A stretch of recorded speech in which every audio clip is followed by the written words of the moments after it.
यावल तालुक्यातील सावखेडा सीमलगतच्या बोनक नदीवर गेल्या अनेक महिन्यांपासून पुलाचे बांधकाम सुरू आहे. रस्ता मजबूत नसल्याने अनेक वाहने मातीत फसत आहे. त्यामुळे दहिगाव व सावखेडा गावाशी संपर्क तुटत आहे. तसेच विद्यार्थ्यांची देखील मोठ्या प्रमाणात गैरसोय होत आहे. नदीपात्रात असलेला रस्ता नदीला पूर आल्याने वेळोवेळी खचला जात आहे.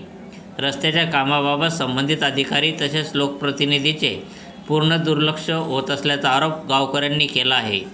वरिष्ठ अधिकाऱ्यांनी तातडीने या रस्त्याच्या कामाकडे लक्ष देऊन संबंधित ठेकेदाराला रस्ता मजबूत करण्याचे आदेश द्यावे व विद्यार्थी आणि प्रवाशांची गैरसोय टाळावी अशी मागणी गावकऱ्यांकडून केली जात आहे. यावल तालुका प्रतिनिधी जीवन चौधरी, यावल.